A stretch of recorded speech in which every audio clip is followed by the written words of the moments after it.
O céu ainda estava escuro, mas as batidas do relógio avisavam que o dia já havia amanhecido. João, o Jotinha, filho único do casal Peçanha, tirou a cabeça debaixo da coberta e olhou pela janela. A chuva fina caía e molhava a grama seca e as flores mortas de seu jardim. Olhou seu quarto mais uma vez e novamente se sentiu triste. Triste em acordar naquela casa velha e escura.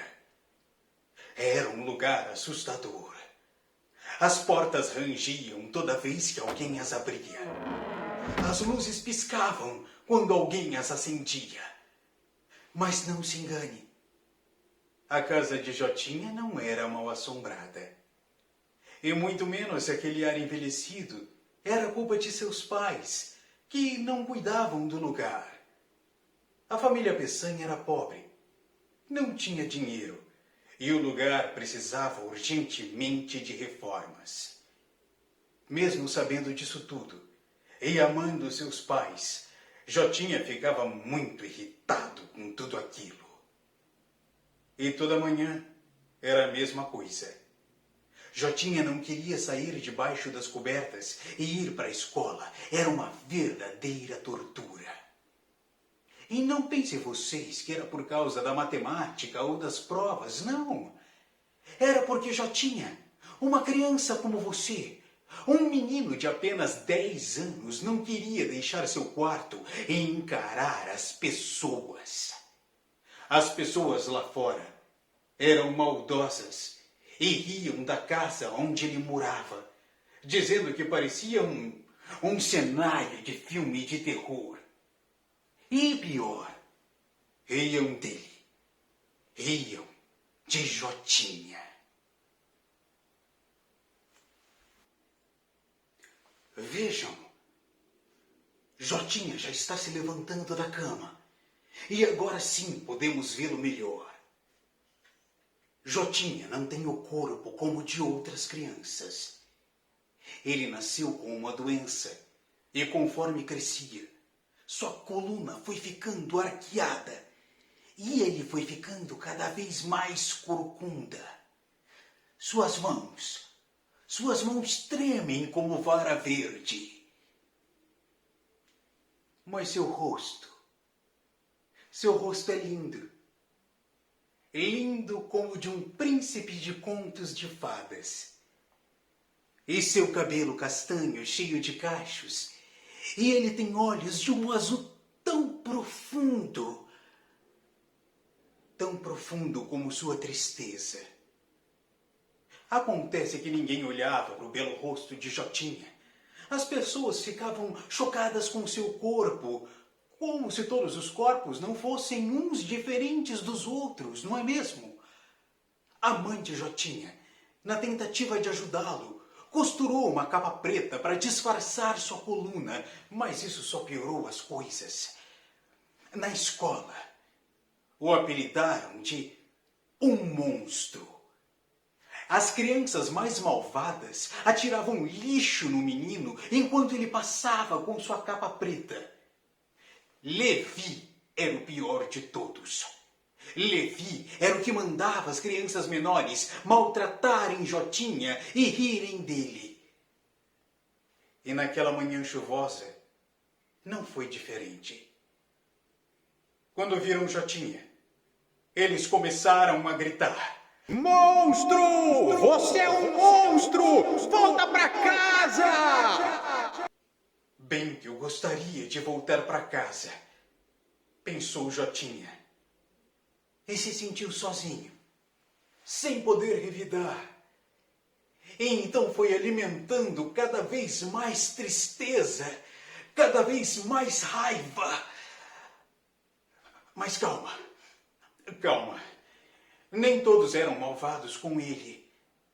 Mabel, uma das colegas de classe, uma menina inteligente e muito justa, sempre tentava se aproximar de Jotinha, mas ele achava que ela também seria má com ele e acabava fugindo. Naquele dia, Mabel se aproximou devagar. Ele disse, com um sorriso no rosto, que queria ajudá-lo com a lição de casa. Mas Jotinha nem respondeu. Ou melhor, respondeu. Me deixe em paz! E fugiu. Mabel ficou lá, sem entender. A única coisa que ela entendia era que Jotinha precisava ser ajudado. Naquele dia, Jotinha fugiu para o mesmo lugar de sempre. Correndo, ele cruzou as ruas muito rapidamente e logo chegou ao seu lugar preferido, o ferro velho da cidade. Você acha estranho? Um menino em um ferro velho? Mas Jotinha não. Ele simpatizava demais com o lugar. Ele pulou o alto portão de ferro e logo estava no meio do pó e da sujeira, entre sofás velhos e carros abandonados. E ele dizia, eu sou como vocês. Ninguém gosta de mim. Naquele dia chuvoso, o ferro velho estava especialmente assustador. Imaginem que entre os pedaços de madeira, latas velhas, de pneus e outras coisas, havia pedaços de manequins quebrados. Sabem o que é? Manequins são aqueles bonecos que imitam pessoas e ficam nas vitrines das lojas exibindo as roupas, sabem? Então, os pedaços de manequins estavam jogados por todas as partes do ferro velho. Jotinha sentiu um arrepio na espinha quando viu um deles. Um deles que estava virado, cheio de lama no chão. Então, ele se aproximou do boneco devagar, tanto pela dificuldade de andar quanto pelo medo. As suas mãos tremiam mais que nunca.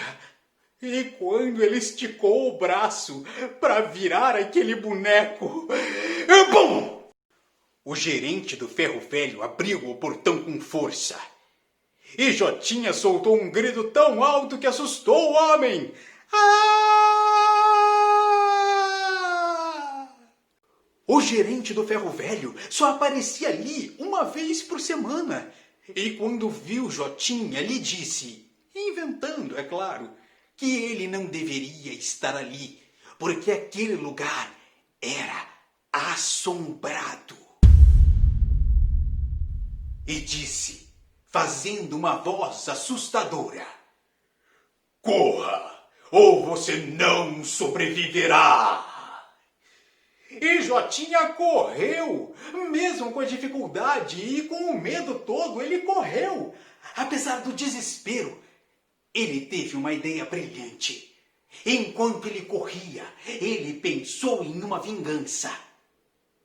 Todos os que o humilharam, que o aguardassem. No dia seguinte, tudo se repetiu. Jotinha chegou.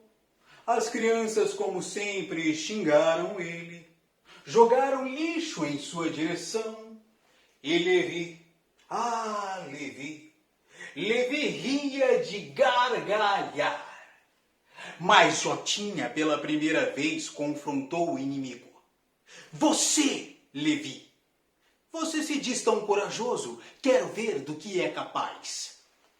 Todos olharam espantados de ver Jotinha reagindo. E ele continuou. O bairro tem um ferro velho mal assombrado? Eu o conheço, mas eu nunca te vi por lá, Levi. As crianças em volta começaram a provocar Levi, dizendo que ele era medroso, que tinha medo do ferro velho. E o feitiço se virou contra o feiticeiro. Levi se viu obrigado a dar uma resposta. Então Levi disse, preparem-se todos. Hoje, no final da tarde, vamos juntos conhecer esse tal ferro velho. Eu sou muito mais corajoso e esse monstrinho não vai dizer o contrário. Jotinha riu e riu cruelmente. Seu plano estava dando certo. E então, eu vou contar para vocês qual era o plano de vingança de Jotinha. Jotinha, em casa, gravou alguns sons realmente assustadores. Também pegou uma lanterna velha do seu pai. Ah, sim, e sua capa preta. Então, ele foi mais cedo para o ferro velho para preparar o terreno. Quando a tarde caiu e a noite se aproximava, chegaram ao portão do ferro velho Levi, seguido pelas outras crianças.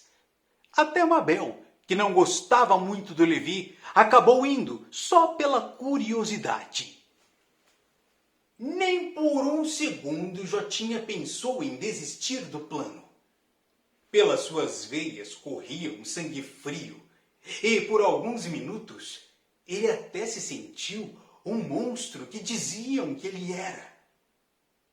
Levi entrou no ferro velho, as crianças atrás.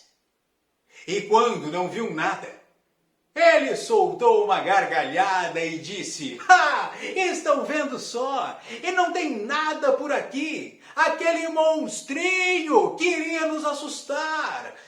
Jotinha ficou louco de raiva e então colocou a fita para tocar. Além dos sons aterrorizantes, Jotinha aproveitou para atacar pedaços de manequins quebrados em cima das crianças. Todos saíram correndo sem se preocupar com Levi, que com um susto ficou travado, sem conseguir mexer as pernas. Levi gritava por socorro e de longe Jotinha ria de ver a cena. E entre gargalhadas, ele foi criando ainda mais sustos. E com a lanterna e sua capa começou a criar sombras enormes que pareciam verdadeiros fantasmas nas paredes. Parecia mesmo que a qualquer momento um deles iria atacar Levi. Mabel estava lá. Mabel estava quase saindo do ferro velho e foi a única a olhar para trás e, mesmo com medo, sabendo que Levi não era lá um garoto muito legal, ela voltou e tentou puxar o colega pelo braço, mas não conseguiu. Quando ela estava quase desistindo, ela viu que Levi fez xixi nas calças de tanto medo. Não, isso não é engraçado. Os gritos, as sombras, tudo ficaram ainda mais assustadores e sem saída. Mabel pegou um pedaço de madeira no chão, mirou bem no meio das sombras e foi em direção dela de olhos fechados. E desesperada, ela começou a distribuir pauladas para todos os lados, atingindo o sofá velho, o gravador e até o Jotinha, que estava bem ali, e começou a gritar, implorando para que ela parasse. Mas ela não parava. O medo era maior que tudo, e ela bateu em Jotinha até ele cair no chão e gritar: "Mabel, desculpa, sou eu, o Jotinha." E tentou segurá-la. Quando ela sentiu a mão no braço, soltou um grito e ainda mais pauladas, mas muito mais pauladas. Levi, de longe, foi quem percebeu que era Jotinha que estava criando tudo aquilo. Então, ele levantou, reuniu as forças e correu para segurar Mabel e evitar que ela batesse ainda mais em Jotinha. Quando Levi conseguiu conter Mabel, ele percebeu que estava ali Jotinha no chão, sangrando e chorando de tanta dor. Levi e Mabel começaram a chorar também. E os três se abraçaram e pediram desculpas uns aos outros.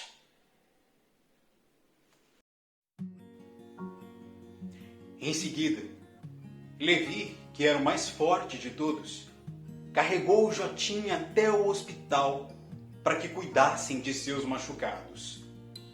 Na sala de espera, Levi e Mabel conversaram. Levi agradeceu Mabel e reconheceu. Sim, ele reconheceu que ela havia sido muito mais corajosa que ele e que não tinha rido dele quando ele fez xixi nas calças por medo. Mabel disse que tudo bem, mas que ia pedir uma coisa em troca. Vocês imaginam o que Mabel pediu? Ela não pediu. Ela exigiu que Levi parasse de maltratar Jotinha. Levi ficou em silêncio por alguns segundos e depois, meio triste, ele disse: Mabel, isso você nem precisava pedir. Em seguida, eles viram Jotinha vindo pelo corredor, todo enfaixado, parecendo uma múmia. Levi ainda estava envergonhado porque tinha feito xixi nas calças e tinha sentido medo. Mabel disse para ele que não tem nada de errado em a gente ter medo. Levi disse que havia entendido que errado mesmo era magoar as pessoas como ele tinha feito por tanto tempo com o Jotinha. E Jotinha, escutando aquilo, respondeu que percebeu que se vingar também não tinha sido legal e que não era a melhor saída. Jotinha e Levi entenderam que o preconceito, a raiva, o desprezo e até o rancor não os ajudariam a seguir uma vida feliz. E que quando alguma coisa assim acontece, o melhor mesmo é contar para um adulto e pedir ajuda. Bom, pelo menos os tropeços deles foram um pontapé para o início de uma grande amizade entre os três. E desde aquele dia, eles pulam o portão do Ferro Velho todas as tardes para brincar e se divertir. Juntos, meninos, meninas, diferentes e iguais, como todos nós somos.